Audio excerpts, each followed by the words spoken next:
Assalamualaikum warahmatullahi wabarakatuh. Selamat pagi dan salam sejahtera untuk semua. Perkenalkan, nama saya Mariana Sari, dosen program studi S1 Agrobisnis Perikanan, Fakultas Perikanan dan Ilmu Kelautan Universitas Brawijaya. Video ini dibuat sebagai sarana untuk penilaian pernyataan diri dosen dalam unjuk kerja Tridharma Perguruan Tinggi yang disingkat PDD UKT PT Unsur Pengajaran. Pada kesempatan kali ini saya akan menjelaskan metode DIA, yaitu Delivery, Interaction, and Assessment, pada salah satu mata kuliah yang saya ampuh, yaitu mata kuliah Kebijakan dan Strategi Pembangunan Perikanan atau disingkat KSPP. Yang dimaksud delivery di sini adalah cara menyampaikan materi perkuliahan kepada mahasiswa. Interaction merupakan cara berkomunikasi dan berinteraksi dengan mahasiswa. Sedangkan assessment adalah terkait penilaian terhadap kinerja mahasiswa selama mengikuti perkuliahan dalam satu semester. Sebelum saya lanjutkan terkait aplikasi metode DIA pada mata kuliah Kebijakan dan Strategi Pembangunan Perikanan, sebelumnya akan saya jelaskan CPL, CPMK, dan deskripsi singkat terkait mata kuliah Kebijakan dan Strategi Pembangunan Perikanan. Untuk CPL atau Capaian Pembelajaran Program Studi, mata kuliah ini menempati CPL yang pertama, yaitu diharapkan mahasiswa memiliki kemampuan untuk mengidentifikasi, merumuskan, dan menyelesaikan permasalahan kebijakan dan strategi pembangunan perikanan. Untuk CPMK, Kebijakan dan Strategi Pembangunan Perikanan ini memiliki 7 poin. Yang pertama adalah mengerti dan memahami definisi teori-teori kebijakan dan pembangunan. Yang kedua, mengerti dan memahami program-program perikanan yang akan datang atau sedang dilaksanakan di Indonesia. Yang ketiga, mengerti dan memahami potensi, permasalahan, dan dasar hukum dalam kegiatan pengelolaan perikanan. Yang keempat, mampu menjelaskan konsep kebijakan pembangunan melalui strategi dan program pembangunan perikanan yang berkelanjutan baik secara nasional maupun global.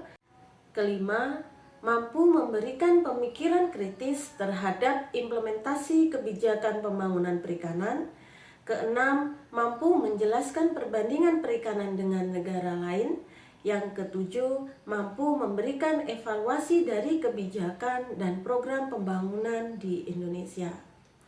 Untuk deskripsi singkat mata kuliah KSPP ini adalah mata kuliah yang menjelaskan teori-teori kebijakan dan pembangunan, permasalahan dan dasar hukum dalam kegiatan pengelolaan perikanan, serta strategi dan program pembangunan perikanan yang berkelanjutan. Materi yang disampaikan meliputi definisi kebijakan dan pembangunan menurut teori para ahli, potensi, permasalahan, dan arah kebijakan pembangunan, serta dasar hukum dalam kegiatan pengelolaan sumber daya perikanan di Indonesia. Mata kuliah ini bertujuan untuk memberikan pemahaman kepada mahasiswa tentang teori dan konsep kebijakan pembangunan perikanan berdasarkan potensi dan permasalahan perikanan baik secara nasional maupun global. Materi pembelajaran atau pokok bahasan pada mata kuliah Kebijakan dan Strategi Pembangunan Perikanan terdiri dari 12, yaitu yang pertama membahas terkait konsep dasar kebijakan dan strategi pembangunan perikanan. Yang kedua, teori kebijakan dan pembangunan. Yang ketiga, konsep kebijakan dan pembangunan perikanan di Indonesia. Yang keempat, memahami kondisi umum sektor perikanan di Indonesia. Yang kelima, konsep pembangunan yang berkelanjutan pada sektor perikanan. Yang keenam, landasan hukum dan peraturan internasional dalam pembangunan perikanan. Ketujuh, landasan hukum dalam pembangunan perikanan di Indonesia. Kedelapan, visi dan misi pemerintah dalam pembangunan perikanan. 9, program dan langkah strategis pemerintah dalam pembangunan perikanan di Indonesia. Ke-10, kebijakan pembangunan subsektor perikanan. Ke-11, kebijakan pengelolaan sumber daya perikanan dan kelautan. Dan yang terakhir adalah kebijakan pembangunan yang berkelanjutan pada sektor perikanan. Selama 1 semester, mata kuliah kebijakan dan strategi pembangunan perikanan terdapat 16 kali pertemuan yang terbagi atas 14 tatap muka, 1 kali evaluasi tengah semester, dan 1 kali evaluasi akhir semester. Selama perkuliahan, metode atau penyampaian materi dilakukan dengan ceramah untuk menyampaikan dasar teori pada topik yang terkait. Salah satu buku yang digunakan pada mata kuliah ini adalah Kebijakan Pembangunan Perikanan dan Kelautan, Pendekatan Sistem oleh Bapak Syahri Muhammad, dan Pembangunan Ekonomi edisi 11 jilid 1 oleh Michael P. Todaro dan Stephen C. Smith. Selain itu, yang digunakan sebagai acuan adalah Undang-Undang Perikanan Nomor 45 Tahun 2009 serta jurnal atau buku-buku lain yang terkait dengan mata kuliah kebijakan dan strategi pembangunan perikanan. Pembelajaran di kelas dilakukan dengan metode partisipasi kolaboratif di mana mahasiswa harus aktif dalam diskusi di kelas. Dalam hal ini, case study pada masalah-masalah khususnya sektor perikanan yang sedang terjadi saat ini. Sementara itu, interaksi dalam perkuliahan dapat dilakukan dengan beberapa cara, yaitu menggunakan Google Docs, Google Forms, ataupun Edmodo untuk mendapatkan jawaban dari mahasiswa. Sedangkan diskusi di luar kelas dilakukan dengan menggunakan WhatsApp group yang telah dibuat oleh koordinator kelas, Messenger, ataupun Google Classroom. Sedangkan assessment untuk penilaian akhir mata kuliah kebijakan dan strategi pembangunan perikanan didapatkan dari nilai tugas, kuis, atau diskusi kelompok maupun presentasi, dan evaluasi tengah semester serta nilai dari evaluasi akhir semester. Selanjutnya akan saya tampilkan salah satu proses belajar mengajar pada mata kuliah kebijakan dan strategi pembangunan perikanan yang saya lakukan secara offline atau tatap muka. Oke, saya mulai. Baik, Assalamualaikum warahmatullahi wabarakatuh. Menindaklanjuti untuk pertemuan kita yang ketiga, yaitu pada mata kuliah kebijakan dan strategi pembangunan perikanan. Hari ini kita akan lanjutkan materi selanjutnya terkait konsep kebijakan. Yang minggu kemarin sudah dijelaskan materi sebelumnya terkait teori apa saja yang berpengaruh dalam pengambilan kebijakan pada sektor publik.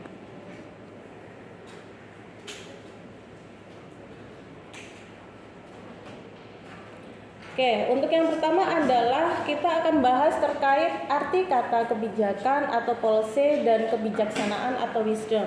Ini sebenarnya di konsep pendahuluan sudah kita bahas ya secara singkat, yaitu pada dasarnya untuk istilah policy itu adalah sebagai keputusan pemerintah yang bersifat umum dan berlaku untuk seluruh anggota masyarakat. Dalam bahasa Indonesia, kata kebijaksanaan atau kebijakan yang diterjemahkan dari kata policy tersebut mempunyai konotasi tersendiri. Ya, jadi berbeda antara definisi kebijaksanaan dan kebijakan. Yang pada dasarnya untuk bijaksana itu memiliki akar kata yang dapat disamakan untuk pengertian wisdom yang berasal dari kata sifat wise dalam bahasa Inggris. Jadi bijaksana itu adalah sifat, gitu ya. Jadi antara satu orang dengan orang yang lain tidak sama. Gitu. Jadi level kebijaksanaan yang dimaksud itu antara satu orang dan satu orang yang lain itu memiliki makna tersendiri dan ukuran tersendiri, gitu ya. Jadi tidak bisa disamaratakan. Harapannya kebijakan yang terlahir itu adalah bersifat bijaksana. Artinya apa? Yang tidak memihak pada salah satu pihak tertentu, gitu. Baik dari sisi pemerintah atau pihak-pihak yang berkepentingan. berkepentingan, karena pada dasarnya kebijakan itu adalah diperuntukkan untuk masyarakat umum. Jadi harapannya bisa mengayomi semua wadah inspirasi dalam masyarakat, ya. Itu untuk kebijakan. Kemudian untuk pengertian kebijakan publik, yang pertama adalah menurut Thomas, dia menyebutkan kebijakan sebagai pilihan pemerintah untuk melakukan atau tidak melakukan sesuatu. Jadi go atau no go, gitu ya. Jadi nanti dilihat dari proses evaluasi apakah layak atau tidak untuk kebijakan ini diteruskan. Kemudian kalau menurut Easton, dia menyebutkan kebijakan pemerintah itu sebagai kekuasaan melokasi nilai-nilai untuk masyarakat secara keseluruhan. Jadi berlaku untuk umum. Yang artinya tentang kewenangan pemerintah yang meliputi keseluruhan kehidupan bermasyarakat. Jadi kebijakan ini harapannya memang menyelesaikan masalah-masalah yang ada di masyarakat dan sifatnya adalah umum. Jadi berlaku untuk semua. Kemudian ada beberapa hal yang menjadikan kebijakan itu efektif. Yang pertama adalah adanya perangkat hukum berupa peraturan perundang-undangan, sehingga dapat diketahui publik apa yang telah diputuskan. Jadi apa yang sudah direncanakan, apa yang telah dimusyawarahkan oleh pemangku kepentingan terkait sebuah kebijakan itu bisa diwujudkan dalam peraturan perundang-undangan yang nantinya bisa diakses oleh seluruh masyarakat, gitu. Jadi dibaca apa sih yang diatur terkait apa saja, apa yang boleh dan apa yang tidak diperbolehkan, kategori apa yang disebut melanggar, kategori apa yang harusnya dikenakan sanksi dan lain sebagainya. Tuh. Yang kedua adalah kebijakan ini harus jelas struktur pelaksana dan pembiayaannya. Jadi siapa kebijakan ini, karena tidak berlaku untuk semua hal. Jadi misalkan ada kebijakan yang hanya berlaku pada sektor-sektor tertentu, misalkan pada sektor perikanan.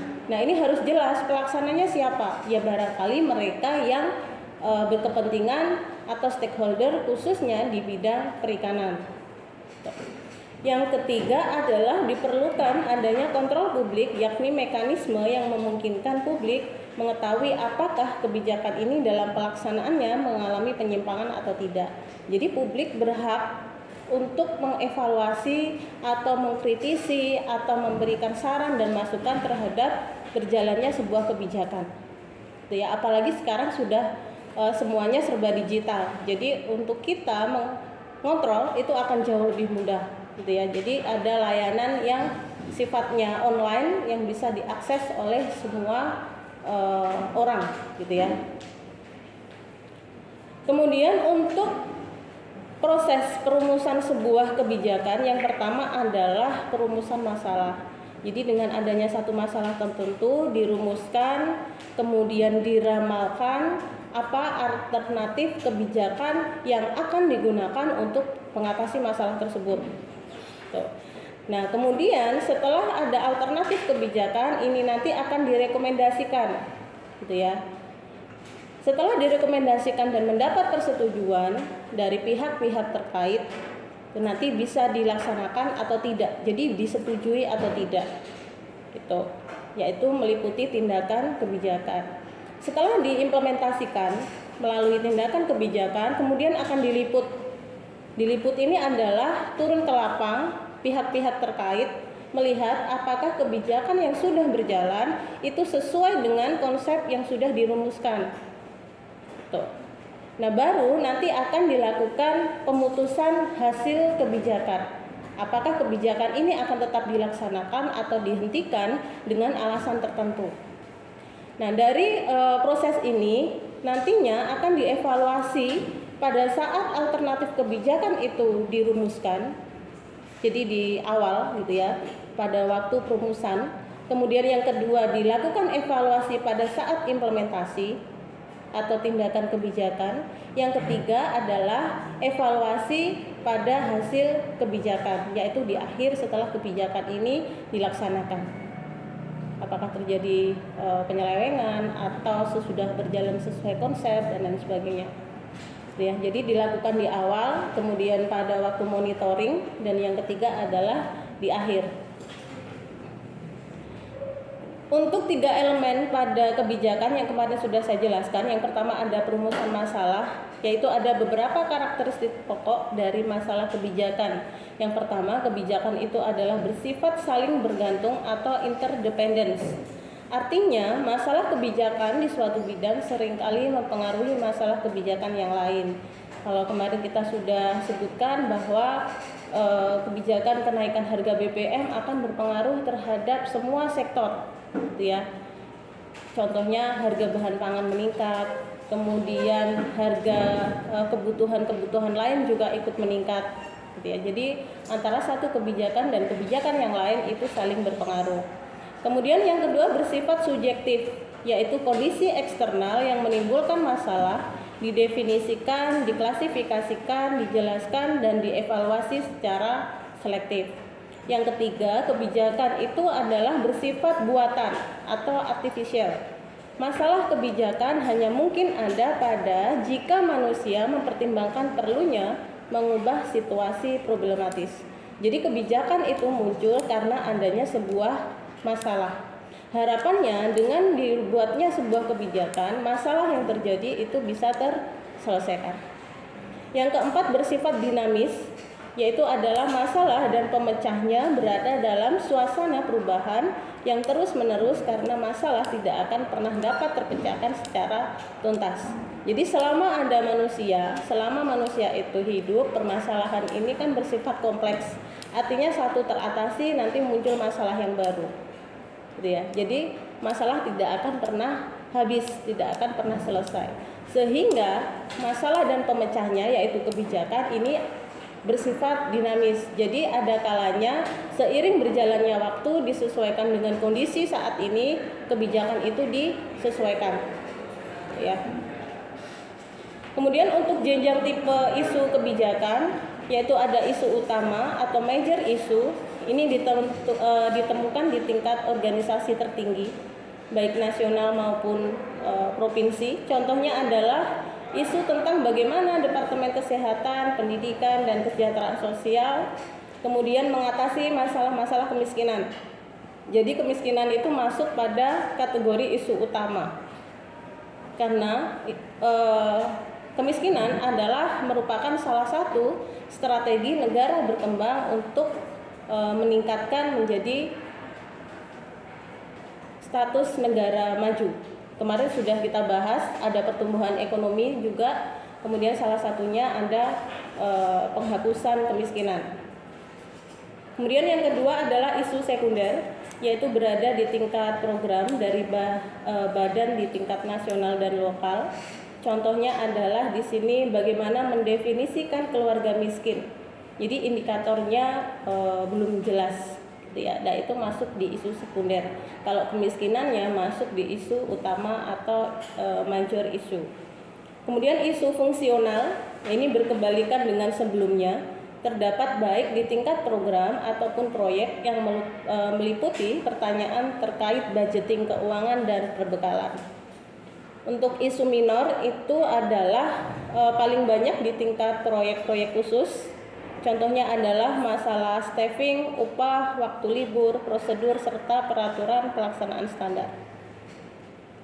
Nah, ini adalah tahapan dalam perumusan masalah. Yang pertama meliputi konseptualisasi masalah, yaitu melihat situasi saat ini yang bersifat problematis. Kemudian nantinya akan dispesifikasikan masalah tersebut guna dikenali. Jadi masalahnya apa, spesifikasinya seperti apa, nanti akan dicari solusinya, meliputi proses yang sudah dijelaskan pada slide sebelumnya. Kemudian ada beberapa tipe model kebijakan, yaitu ada model deskriptif yang dalam hal ini menjelaskan atau meramalkan sebab-sebab akibat pilihan kebijakan. Nah, ini fungsinya adalah untuk memonitor hasil tindakan kebijakan. Yang berikutnya ada model normatif, yaitu adalah bertujuan tidak hanya menjelaskan atau meramalkan, tetapi juga memberikan aturan dan rekomendasi untuk mengoptimalkan pencapaian beberapa keuntungan atau nilai. Yang berikutnya ada model verbal, yaitu adalah yang disajikan dalam bahasa sehari-hari. tidak bahasa logika simbolis atau matematika. Tuh. Yang keempat ada model simbolik, yaitu menggunakan simbol-simbol matematika yang tepat untuk menjelaskan hubungan antara variabel kunci yang dipercaya dapat memberikan ciri pada suatu masalah.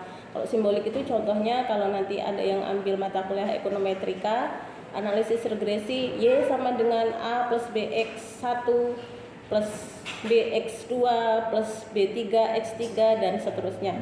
Itu contohnya model simbolik. Ya, pakai simbol-simbol tertentu yang dalam hal ini tidak semua orang bisa membaca. Tuh. Kemudian model prosedural. Ini digunakan serangkaian prosedur sederhana untuk menunjukkan dinamika hubungan di antara variabel yang dipercaya memberi ciri pada masalah kebijakan. Kemudian elemen kedua dari kebijakan yaitu adalah implementasi kebijakan.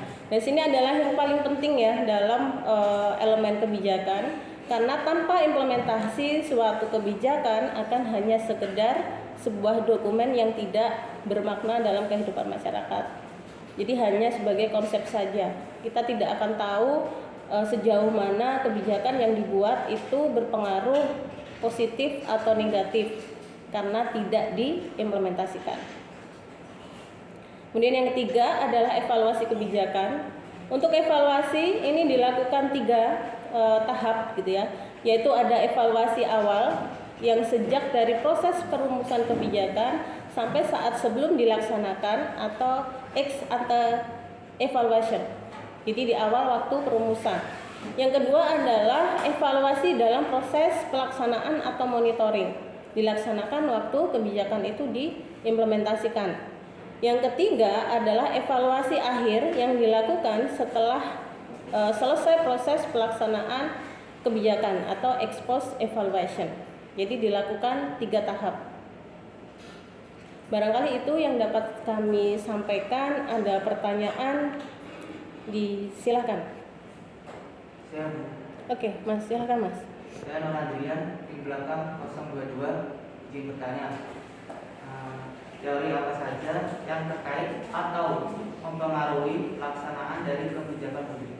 Oke, terima kasih. Terkait teori ya, yang barangkali di minggu kemarin sudah kita bahas terkait teori apa saja, kelompok berapa kemarin gitu ya yang sudah menyampaikan, barangkali akan kami tekankan terkait teori apa saja. Nah, ada 4 teori yang terkait dengan kebijakan publik, gitu ya. Yang pertama ada elit teori, kemudian ada institualism, kemudian ada grup teori, dan ada political system teori. Untuk definisinya elit, dia adalah teori yang menganggap kebijakan publik di suatu negara atau daerah ini dibuat oleh ruling elite. Jadi dibuat oleh orang-orang tertentu. Dalam hal ini masyarakat tidak memiliki akses untuk turut serta mengawal pada proses pembuatan kebijakan ini. Ya. Kemudian yang kedua ada institualisme, yaitu adalah kebijakan berdasarkan pendekatan formal terhadap peranan institusi pemerintahan yang terkait dalam formulasi dan implementasi suatu kebijakan. Ini contohnya adalah ada DPR, ada eksekutif, ada badan peradilan, partai politik gitu ya, dan seterusnya. Yang dalam hal ini adalah merumuskan peraturan prosedural berdasarkan fungsi dan kegiatannya pada masing-masing bidang. Jadi terkait institusi mereka masing-masing. Kemudian yang ketiga ada grup teori, ya ini adalah menganggap kebijakan publik sebagai produk dari perjuangan kelompok. Ya, jadi ditekankan pada bagaimana peranan political interest group dalam proses formulasi dari implementasi kebijakan. Yang terakhir ada political system theory. Ini adalah menganggap kebijakan publik sebagai respons sistem politik terhadap permintaan yang muncul dalam masyarakat dan lingkungannya. Misalkan yang terkait pemilihan presiden, misalkan dari politik tertentu gitu ya, warna tertentu yang berhasil memenangkan. Jadi nanti barangkali ada pendukung pada politik ini, dia memiliki permintaan tertentu terhadap presiden yang sudah jadi gitu ya, yang sudah disahkan. Jadi barangkali sekarang dari partai saya yang menang. Karena kita sudah berkontribusi untuk memberikan suara, maka kita meminta 1-2 hal tertentu terkait kebijakan pada bidang-bidang tertentu. Gitu. Barangkali itu Mas Adrian. Oke, terima kasih. Barangkali itu yang bisa saya sampaikan untuk materi hari ini. Ada kurang lebihnya saya minta maaf. Terima kasih. Assalamualaikum warahmatullahi wabarakatuh.